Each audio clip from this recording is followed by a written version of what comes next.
Vamos a comenzar hoy en Cara a Cara. Es lunes, es 5 de octubre. Yo soy Jonathan Lomelí. Te agradezco mucho que me acompañes. Son las 9 de la mañana con 6 minutos y comenzamos. Noticia, análisis y debate. Eso es Cara a Cara. Información de primera mano en voz de sus protagonistas. Cara a Cara con Jonathan Lomelí. A ver, el fin de semana, el día de ayer puntualmente, el sábado, perdón, la Secretaría de Salud Jalisco informó que tenemos o alcanzamos la cifra más alta de casos activos de COVID-19 en el estado desde marzo, con 4,024 casos activos. Es un récord. Eso fue el sábado. El domingo, el gobernador publica en sus redes sociales que la incidencia semanal por millón de habitantes pasó de 317 a 360, cuando el límite son 400. De hecho, el gobernador, y cito, dijo en sus redes sociales que la tasa de casos estimados por millón de habitantes está muy cerca de llegar a 400 y si eso pasa, tendríamos que apretar el botón de emergencia. Palabras del mandatario. Bueno, pero ¿qué significa esto? ¿Qué implicaría? ¿Cuál botón de emergencia? ¿El que nos anunciaron que implicaba un parón en seco de 14 días o el que dijeron que iban a reconfigurar y que jamás nos presentaron? Más del 90% de la actividad económica en este momento ya está reabierta. Lo único que faltan son algunos bares, porque la mayoría yo los veo ya abiertos el fin de semana, y el regreso presencial a clases. Hoy por la noche el gobernador adelantó que va a dar un anuncio vinculado a este tema y ahorita en la mañana lo que nos dicen es que al parecer está reunido con cúpulas empresariales, con líderes empresariales para hablar de este tema. Y bueno, para saber en qué momento estamos de la pandemia, tenemos en la línea a el doctor Carlos Alonso Reynoso de la Universidad de Guadalajara, epidemiólogo y doctor en salud pública. Doctor, muy buen día, muchas gracias por acompañarnos en Cara a Cara. Jonathan, buenos días, gracias por invitarme, un saludo a ti y a todo tu auditorio. Bueno, doctor, allí di un breve contexto, pero me gustaría que nos dijera, a ver, la última vez usted nos dijo que estábamos en Jalisco en una meseta en cuanto a incidencia de casos, pero ¿en qué momento estamos ahorita? ¿Continúa esta meseta o tenemos verdaderamente un alza preocupante? En ese entonces te comentaba que nos encontramos en una meseta y que a partir de esa meseta se podía presentar tanto un descenso como un incremento de casos.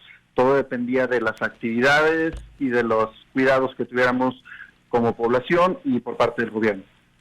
Desafortunadamente, estamos viendo que hay un incremento significativo en lo que se refiere a la cantidad de casos activos. Y me parece que es importante nada más enfatizar y aclarar a qué nos referimos por casos activos, ¿sí?, para que los radioescuchas lo tengan claramente. Un caso activo es toda persona que se le confirme la enfermedad por un método laboratorial y que haya iniciado síntomas en los últimos 14 días. Cualquier persona que haya empezado de los últimos 14 días a la fecha con síntomas y que tenga una prueba confirmada, es un caso activo. Ya si tiene más de 14 días, ya no se considera caso activo. Hay una confusión porque me parece que el gobierno del estado está confundiendo dos indicadores que parecían ser similares, pero no lo son tanto, que es el del indicador de la incidencia por millón de habitantes y la cantidad de casos activos. La incidencia por millón de habitantes que están utilizando toma únicamente los casos de la semana inmediata anterior, en teoría. Sí. Y los casos activos, como te mencionaba, toma en cuenta 14 días. Entonces, por ahí hay alguna confusión que podría no generar certidumbre respecto a las decisiones que se están queriendo tomar. Es un hecho que tenemos un incremento de casos, pero también tenemos que tener en cuenta que si nosotros calculamos esta incidencia, la incidencia por millón de habitantes, pues vemos que prácticamente desde hace semanas, desde el 11 de julio, nos hemos encontrado con valores por arriba de 400. El problema es que cuando lo calculamos nada más de manera semanal estricta, pues no superamos ese indicador, pero cuando tomamos en cuenta todos los casos que se han presentado y que han tenido resultados posteriores a esa semana, entonces sí vemos que el indicador está muy por encima. Este indicador se arma de la siguiente manera. Lo que hace el gobierno del estado es calcula todos los casos confirmados de sábado a sábado y que hayan iniciado síntomas en esa semana, y lo divide entre la población estimada de la población de Jalisco al día de hoy, que es aproximadamente 8.368.000 habitantes, y lo multiplica por 1.000.000. Eso es para que quede claro cómo se arma ese indicador. Y que al final, doctor, es el que está considerando el gobernador y el que menciona ayer en sus redes sociales. Ahora, lo importante me parece, ciertamente hay confusión y poca claridad sobre la metodología para medir esto. Es una redundancia sobre la metodología para establecer esto. Y al final, la conclusión, o lo que tenemos que dejar claro, es que al margen de las interpretaciones sí hay un alza, y de los métodos de medición sí hay un alza de casos, ¿es correcto? Claro, es correcto. Eso es. Incluso, sí, de acuerdo al indicador que mencionaba el gobernador el día de ayer, cuando ya actualizamos las cifras al día de hoy, tenemos un indicador por arriba de 380 por millón de habitantes. Hoy, doctor, y en el caso, por ejemplo, no entiendo, ¿cómo es posible que suba la tasa de contagios, que tengamos más casos activos, pero el índice de hospitalización baja? Eso me llama mucho la atención. Bueno, lo que pasa es que no necesariamente van de la mano. El índice de hospitalización depende de cuántos casos graves tengamos. Sí. Y estos otros índices indican nada más la cantidad de contagios que se están presentando. Probablemente tengamos un descenso actualmente en la cantidad de hospitalizados, pero si esta cifra que tenemos es real, probablemente en las semanas subsecuentes, porque generalmente los casos tienden a complicarse entre la segunda y la tercera semana, generalmente en los 10 días de haber iniciado síntomas, vamos a ver un incremento en la tasa de hospitalización en los días subsecuentes.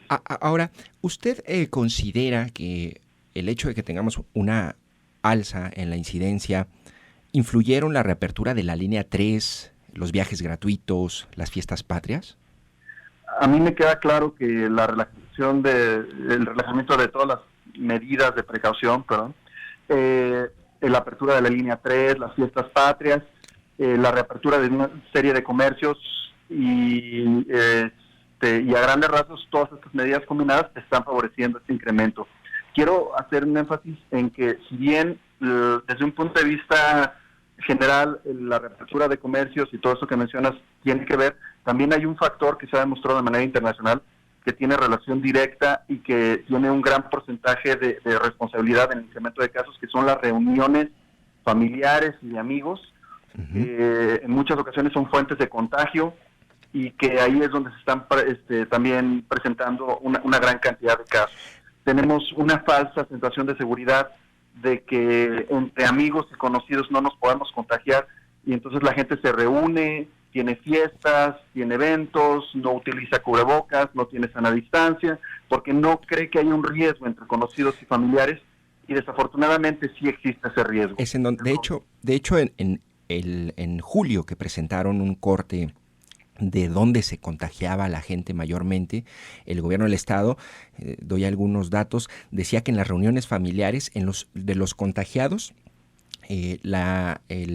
adquirieron el virus, se estima el 26% en reuniones familiares, el 11% al recibir visitas, el 13% en restaurantes, centros comerciales, y bueno, ya el resto transporte público y sucursales bancarias, por ejemplo, me llama la atención. Oiga, doctor, nada más, me gustaría hacer una pregunta sobre el botón de emergencia. ¿Cuáles son las actividades que tendrían que parar si privilegiamos la actividad económica y laboral y restringimos la recreación? Y para eso me gustaría escuchar lo que dijo el gobernador el 30 de julio pasado, cuando habló de que ya no se iba a aplicar el botón de emergencia a rajatabla con un parón total de 14 días, sino que lo iban a reconfigurar con estas características, que ahorita vamos a escuchar el audio, y que nos iba a explicar en qué iba a consistir. Nada más que han pasado 2 meses y no nos ha explicado en qué ha consistido. Lo escuchamos y lo comentamos, doctor. Adelante. Sin embargo, este detalle de cómo sería el diseño del nuevo botón se va a trabajar en las próximas horas y en los próximos días. Vamos a ser muy puntuales en su momento para explicar qué significaría el tener que apretar el botón de emergencia. Sí, desde ahorita el mensaje es contundente de la mesa de salud, que recibió los planteamientos de la mesa económica, porque todas las preocupaciones de los empresarios, y lo que hicimos aquí es tratar de encontrar un punto de equilibrio, y la decisión que se tomó es: el botón de emergencia va a cuidar que cuando se tenga que parar no cancelemos la posibilidad de que la gente trabaje, sino que lo que se cancele sea la posibilidad de que nos estemos paseando y estemos saliendo a generar mayor riesgo para todos. Ese es básicamente el replanteamiento que se va a construir en los próximos días y que nos vamos a explicar cuando sea necesario implementarlo.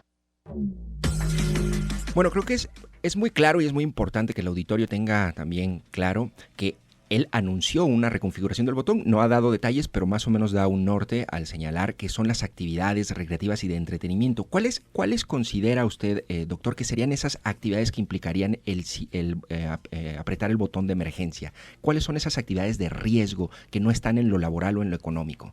Bueno, antes de mencionarte específicamente qué actividades considero yo de mayor riesgo, sí, quiero mencionarte que desde mi punto de vista el botón como sí mismo, como herramienta para control, no me parece útil. Yo creo que es una estrategia que tiene que dejarse atrás. Yo sugiero que se replantee desde una perspectiva de semáforo epidemiológico regional, ya que el estado es muy grande y tiene distintas regiones y la actividad del COVID ha sido distinta en distintas regiones. Debería de centrarse más en ese sentido. Pero bueno, regresando a la cuestión de las actividades, cualquier actividad que se realice en interiores con grandes concentraciones de personas tiene que ser susceptible de este botón.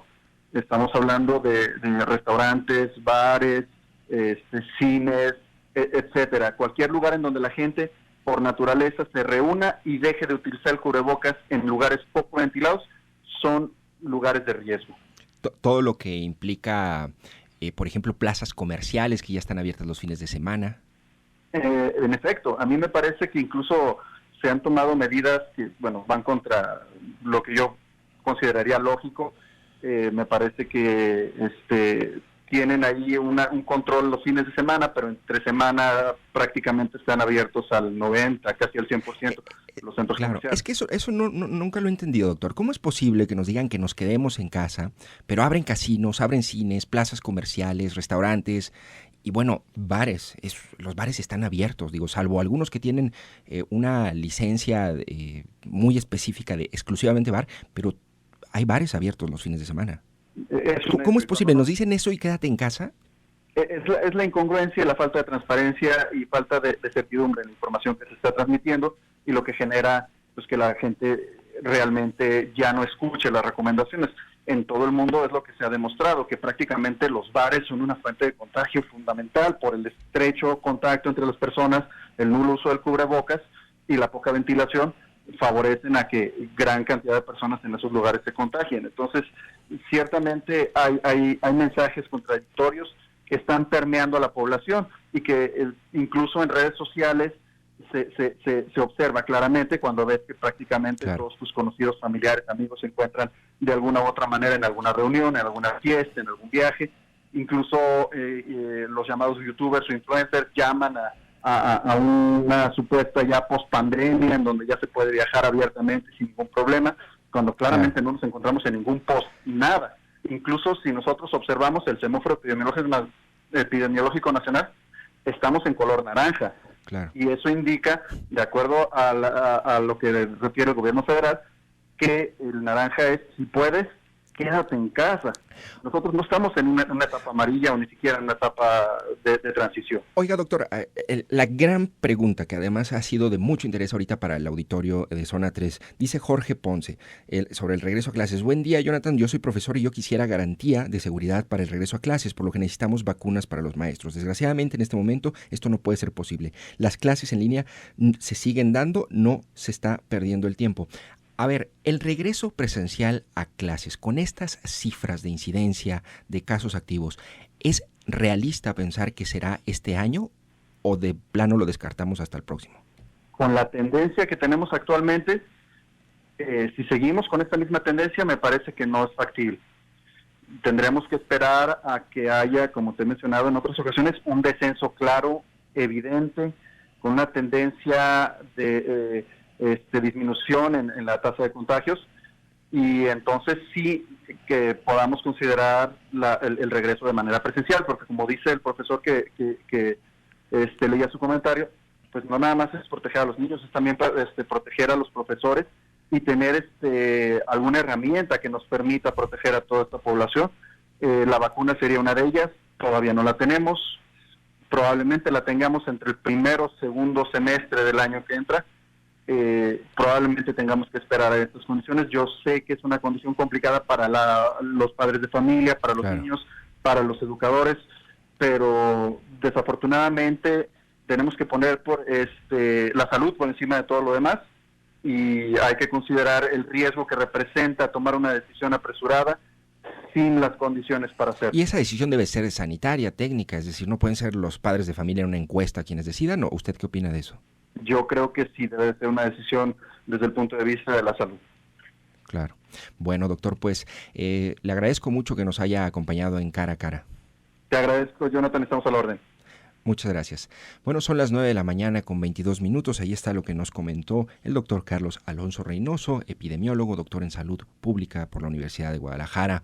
Yo soy Jonathan Lomelí, estamos en Cara a Cara, Zona 3 Noticias. Te recuerdo los teléfonos en cabina 3122-4266 y WhatsApp 3318-80-7641. Vamos a un corte y regresamos. Cara a Cara. La entrevista. Bueno, ya tenemos en la línea al regidor de Guadalajara, Luis Cisneros, para hablar de esta iniciativa que se aprobó la semana pasada para prohibir en Guadalajara, en espacios abiertos y en tianguis, la venta de celulares. Tianguis y comercios en espacios abiertos está prohibido. También los comercializadores de estos productos deben acreditar la propiedad, la legítima propiedad y procedencia de este tipo de equipos, y también los obliga, tiene el ayuntamiento 15 días según la iniciativa, para que los comercializadores de este tipo de aparatos recaben información de un registro de 5 años de operaciones con todos sus clientes y proveedores. Es una base de datos que tienen que crear. Esa información la tiene que determinar el ayuntamiento en los próximos días de qué contendrá esa información. Imagínense, de 5 años de venta y comercialización de celulares, y también los documentos que identifique a las personas que comercializaron o que compraron los celulares. Digamos, son algunas normas y obligaciones de quienes venden este tipo de equipos. Y bueno, para hablar de este tema está Luis Cisneros, a quien le agradezco que nos acompañe en Cara a Cara. No, al contrario, muy buenos días, Jonathan, a tu auditorio, que es muy vasto. En efecto, como tú lo mencionas, estas medidas se aprobaron por el Cabildo por unanimidad la pasada semana en Guadalajara. Aplican en principio para el municipio de Guadalajara y tienen que ver con la problemática de los asaltos a mano armada en la ciudad de Guadalajara. El año pasado, en el 2019, ocurrieron alrededor de 14,000 asaltos del tipo de robo a persona, de los cuales casi la mitad tuvieron que ver con el robo de teléfonos celulares. Esta estadística se corresponde con lo que ocurre en las principales ciudades y metrópolis del país. La mitad de los asaltos a mano armada tienen que ver con el despojo de celulares, y muchos de estos... ¿Esto implica cuántos celulares se roban en un día en Guadalajara entonces? De acuerdo al comportamiento que se dio el año anterior, estimamos que hay alrededor de 16 denuncias, porque además, bueno, hay un número importante de robos o de delitos que no se denuncian. De las denuncias que se derivan a la Fiscalía del Estado, el año pasado ocurrieron un estimado de 16, un promedio de 16 denuncias diarias. Durante este año, a partir de que iniciaron las medidas de cierre de negocios, de tianguis, de las propias plazas de la tecnología, que es donde se comercializan muchos de estos aparatos robados, o que no tienen dudosa procedencia, se dio una disminución a partir del cierre derivado de la pandemia. Del número de delitos cayó de una forma importante. Y ahora que se da la reactivación económica, pues en el ayuntamiento consideramos que es muy importante retomar esta iniciativa que presentamos desde febrero el presidente Ismael del Toro y un servidor, y que en efecto, como tú señalaste, tiene que ver con prohibir en tianguis y espacios A ver, públicos en cualquier de la ciudad. en ningún tianguis se puede vender celulares ya. Ya no tendrán que venderse celulares. ¿A qué se refieren en las plazoletas, en las afueras de de las estaciones de tren ligero, que también es muy... Es decir, el ambulantaje, espacios abiertos, nada. Nada de celulares, de aparatos celulares. Y ¿Solo celulares? ¿O también No. tabletas, relojes inteligentes, laptops? Exacto, todo lo que tiene que ver con dispositivos electrónicos, que fue una consideración adicional que se hizo en la discusión de la iniciativa, las tabletas, las laptops, que también son muy dados los delincuentes a dar cristalazos a los vehículos estacionados en las principales avenidas de la ciudad, sobre todo durante la noche, y terminan estos de tabletas, dispositivos electrónicos, laptops, también vendidas en los tianguis y establecimientos, digamos, en los tianguis, en los espacios, en las calles, en las avenidas, en las vialidades, en las plazoletas. Ahora, no podrán comercializarse celulares. Eso va a estar prohibido completamente.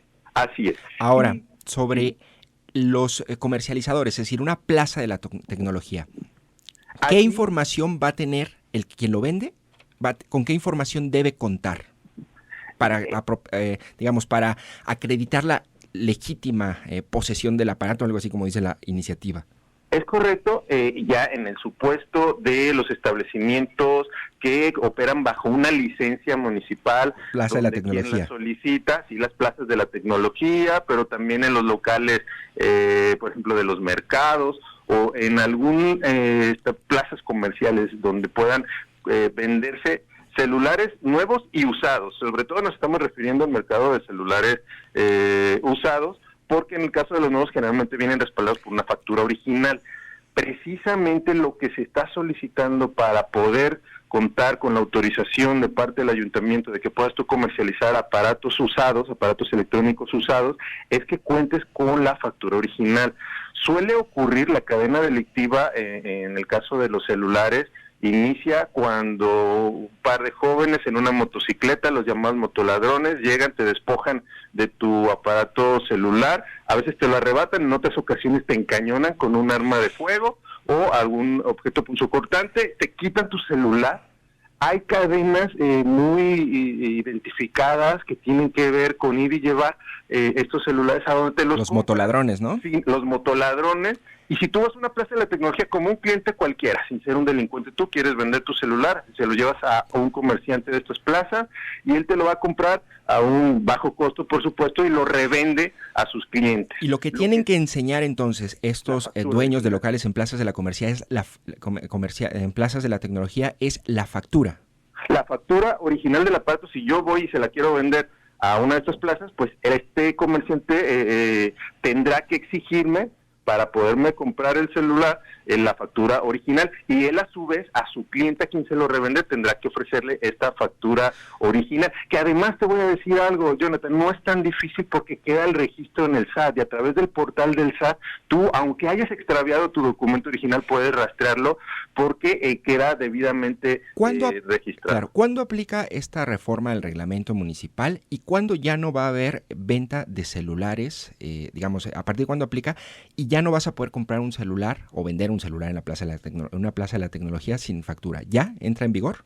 Entra en vigor la reforma a partir del día siguiente que se publica en la Gaceta. Está establecida una ruta, se aprobó la iniciativa la pasada semana, tendrá que publicarse en la Gaceta Municipal esta reforma en estos días, seguramente ocurrirá en esta semana. A partir de entonces se aprobó que la Dirección de Padrón y Licencias tendrá que realizar la socialización, es decir, una campaña a los comerciantes durante 15 días, así es, de estas nuevas medidas, para que corriendo los 15 días ya no sea posible vender estos aparatos sin factura original. Y de igual manera se aprobó que la Dirección de Comunicación Social, la coordinación del ayuntamiento, difunda con una campaña para que tanto los comerciantes conozcan estas medidas, pero yo creo que lo más importante, Jonathan, es que como ciudadanos cobremos conciencia de que ese celular barato que pudiéramos, de alta gama, que pudiéramos nosotros encontrar en estos espacios, si no nos aseguramos de que tiene una procedencia legítima, si no exigimos que cuente con esta factura original, corremos el riesgo de estar comprando un aparato robado, Ahora, que muchas veces tiene detrás hasta un hecho de ¿los sangre. inspectores pueden llegar al local y pedirle factura de todos los celulares? ¿Tienen esa facultad? La tendrán, y ese registro al que tú te referías de los 5 años, obviamente corre a partir de que entra en vigencia la reforma. Es decir, yo como comerciante tendré que tener a partir de ahora un registro de a quién le compro. ¿Con qué información debe tener ese registro? Con un formato exactamente que el ayuntamiento tendrá que poner a disposición. ¿Pero qué información? Dígame dos tipos de datos que podría incluir. La oficial de la persona a quien le estoy comprando y el dato al que yo te refería. O sea, mi identificación se la tengo que dar al quien le compro el celular. No necesariamente, es decir, sí, tendrás que mostrarla, tendrán que tomar, tú sabes que hay un registro que tiene que ver ya sea con la CURP o con el INE, que por otra parte también en la factura original se encuentra la información fiscal correspondiente que puede ser contrastada en el portal del SAT. En principio tendrá que tener esa información y tú tendrás que ponerla a la vista de los inspectores en su momento cuando realicen las visitas. Oiga, regidor, y por ejemplo, a ver, si yo llego y me dicen, oye, pues te lo doy más barato y me lo dan así sin factura y acepto, ¿cómo se puede supervisar ese intercambio? ¿Habrá operativos? Porque al final es una corresponsabilidad tanto del ciudadano como de la aplicación de la norma de la autoridad. Es correcto, tiene que haber una conciencia, por eso yo decía, es tan importante que como ciudadanos nos demos cuenta de que a lo mejor yo sí tengo ese celular barato, pero se lo pudieron haber robado incluso hasta con un hecho de sangre, a algún ser querido, a alguna persona cercana a mí, o me puede ocurrir a mí, yo creo que a varios nos ha ocurrido que nos hayan encañonado. Y creo que también es importante comentarte que lo que se aprobó en el ayuntamiento es además, al menos una tercera parte de los asaltos que ocurren en la ciudad tienen que ver con armas de fuego, con réplicas, con estas pistolas de utilería, armas de utilería, que cuando te estás siendo encañonado, pues tú no te das cuenta si es real o no. También se aprobó la prohibición de la venta de armas de fuego, de réplicas de armas de fuego. Oye, regidor, a ver, un par de preguntas de Radio Escuchas, terminación 0337, dice, ¿qué pasará con las páginas de internet donde venden o puedes comprar celulares usados, muy probablemente robados también? Sí, se dan muchos grupos donde se comercializan estos aparatos. También se me ha dicho, bueno, ¿y qué pasa con el celular que yo le vendo a mi familiar, que yo quiero vender? Bueno, ya las transacciones entre personas, el ayuntamiento no tiene facultad de regularlas, de normarlas. Aquí no se podría hacer nada. En el caso de las redes sociales tampoco. Sí creo importante señalar que en el Congreso hay una iniciativa del diputado Javier Romo que está a discusión, que tiene que ver con establecer sanciones penales más elevadas para quienes comercialicen con aparatos. Bueno, pero el diputado Javier Romo quiere meter a la cárcel al que compre un celular robado.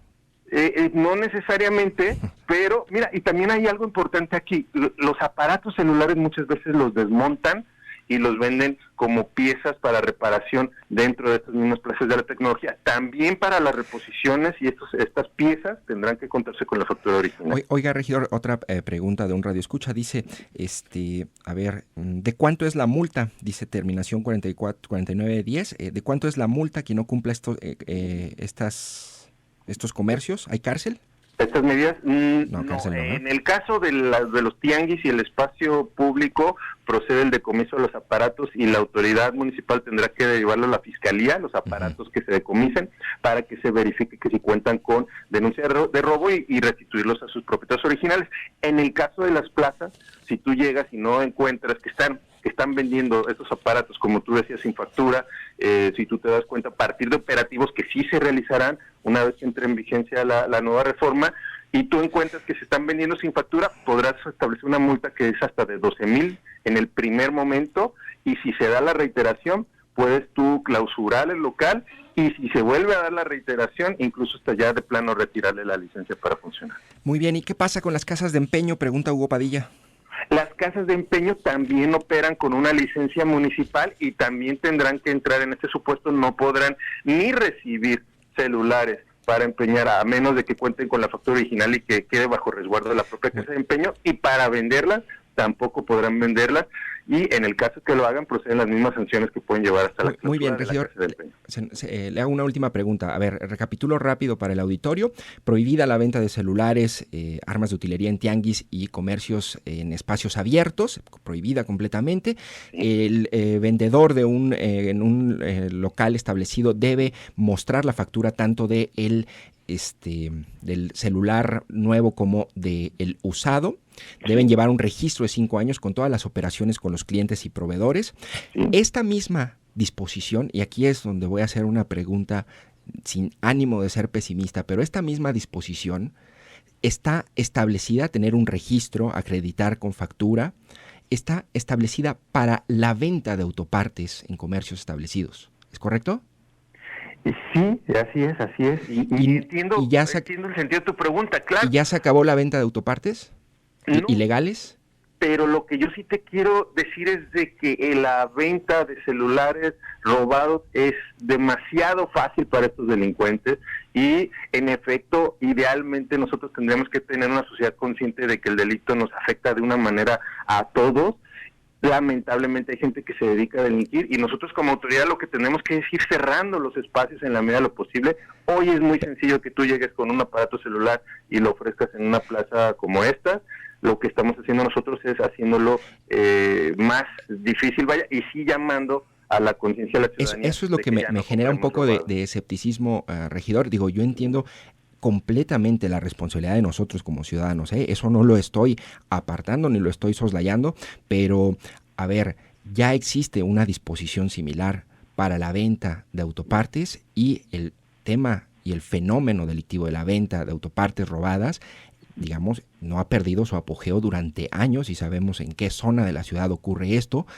Yo creo que aquí la gran responsabilidad será ciertamente del ciudadano, pero también de la aplicación de la norma y de la difusión de campañas al respecto, porque si no, ¿está usted de acuerdo conmigo, regidor, que hay riesgo de que otra vez simplemente sea un reglamento que no se cumpla ni sirva de fondo a resolver el problema?